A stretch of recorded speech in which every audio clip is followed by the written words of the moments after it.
Hi, Dr Nicky Howe, CEO of Southcare. Gives me great pleasure to introduce Dr Elissa Burton, who's going to talk to us today on something that's really important for seniors, and that's about falls. So Dr Burton is a research fellow at the School of Physiotherapy and Exercise Science at Curtin University. She works in the areas of healthy ageing, falls prevention, dementia and exercise for older people, and particularly people who are receiving home care services. So welcome, Elissa. Thanks, Nicky. Really keen to talk to you today because you really are known as a physical activity expert with customers who are receiving community care. So how did you get started in this area? It started about 10 years ago, Nicky, when I was actually working in the sport industry. So sport and exercise have been a huge part of my life, and I was an athlete in a past life. And I saw a job at Curtin University, and it was actually mixing ageing with physical activity at the Centre for Research and Ageing. Now, I actually helped my grandma to stay living independently right up to the time when she passed away, and that had a big influence on me.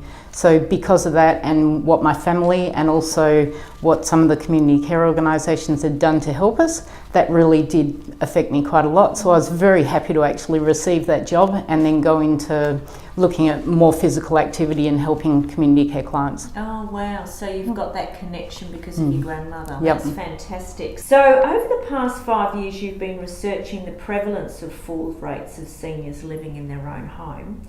What are the most common things that cause people to fall? Good question, Nicky. What we've found is that strength and balance actually reduces as people get older. And although they feel like they're being active, then often what happens is they're doing things that prevent them from maintaining their strength and balance. So it might be, for a number of years, they find it really easy to get up out of a chair. Yep. But then over time, that becomes a little bit more difficult, so we use our hands a little bit more to get out of the chair rather than just using our legs. And so over time the strength and balance does reduce, and having reduced balance really is quite a big factor on the reason why people do fall. Other things like medications, if you're on many medications and certain types of medications, that can increase your risk. Also different types of glasses, or whether your eyesight is not so good, especially people who are having cataract. So that first cataract surgery in particular makes a really big difference for them. And also your home environment. Is your lighting really good? Do you have rugs that are placed in a position where you don't really think about it during the day, but then all of a sudden at night you get up to go to the toilet and you just trip over on that rug? And is your balance and strength good enough to actually maintain, or do you have that fall? We hear this term functional decline. What does that actually mean? What it means is that there's a reduction in a person's ability to actually undertake activities of daily living. So they find it more difficult to shower, to dress themselves, and it might start with putting shoes on, their socks on with their shoes. Some older people do find that more difficult, and it could be cutting things up, opening jars. So that is where you notice the functional decline, and it's all about maintaining strength and balance. I've done a lot of research into physical activity with older people, and they've actually defined, and this is with community care customers, and they've actually defined physical activity as gardening, shopping, doing the housework, doing stuff around the house. Yeah. So it's not about exercise, and giving older people structured exercise, as physiotherapists like to do, is great maybe if they have an injury, but having an expectation to have anyone really continue to do that over and over, it's just not going to happen. So what we try and do is incorporate it into their daily living. So that adage of use it or lose it really seems to resonate with what you're saying. Very about much. Reducing the likelihood of falls by making sure that you're active, and that's in just the daily things you do. And it doesn't mean doing it in a 30-minute block, because most of your customers are probably 75 years and above. And asking them to do exercises or mobility for 30 minutes, that's hard. Whereas a lot of people will watch the news at night. Yes. So Channel 7 News, you're watching it, you're really enjoying it, then an ad comes on. So just practice getting up and getting down without actually using your hands if possible. Yes. If you need to use your hands at the start, then that's okay, but over time, if you can, use them less and less, because it's really about trying to use those leg muscles more. Yeah. For falls prevention, it is about the legs. Right, that's a great tip. It's great to hear what we mean by the term functional decline, but does that mean that we then have to leave our home and we have to go into a nursing home? Definitely not. All of my research has actually been with community care customers and trying to help them to stay in their home for as long as they choose. That's incredibly important to me, and so everything that we do is all about how can they stay living independently, because that's what everyone wants to do. Absolutely. The majority of research shows that people want to actually die in their home. Yes. So if we can assist with that, then we've done our job, and hopefully they've had a happy life. Now, some of the things that they can do to actually help is if you get some assistance in, because some people do need assistance, and you may need assistance with cleaning your house. That means that you don't stop with other things though. See, often if we take away some heavier duties, then people think, oh, I don't have to do as much. But you actually need to continue, as you said, if you don't do it, you're going to lose it. So from my perspective, it is continually encouraging community care customers to be active, and it's doing things that they enjoy. The strength and balance are very important, and there are specific things that they can do. With the standing up is important. Most people drink tea or coffee, so every time you wait for the kettle to boil, stand on one foot for 30 seconds, then stand on the other foot. You might be wobbling at the start, so hang on to the bench, then you just go to fingertips, and then hopefully you can get to a point over time. Great. Might be 10 weeks, might be 12 weeks, that you don't actually have to hang on. A lot of people worry that they're wobbling when they're doing those balance exercises. That's really good. Oh, okay. Because that actually means that they're working it.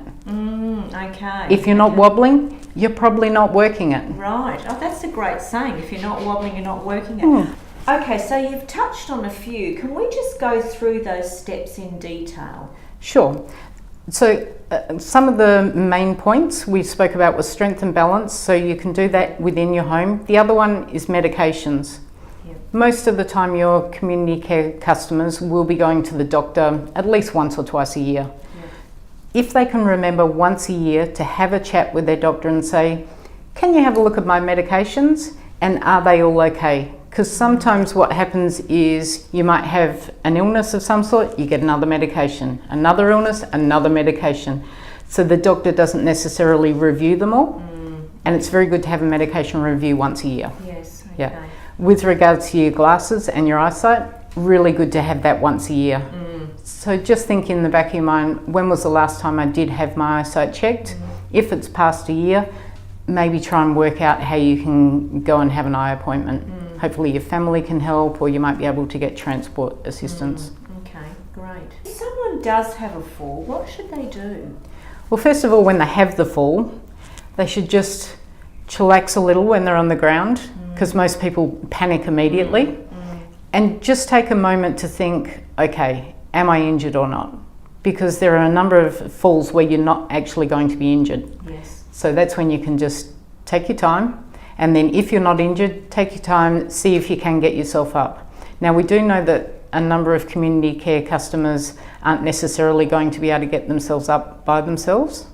So for those people, they may need to crawl along to get to a piece of furniture. If they're outside, maybe a wall or something like that, and that may assist them to get up. Yes. Some people may have a mobile phone on them.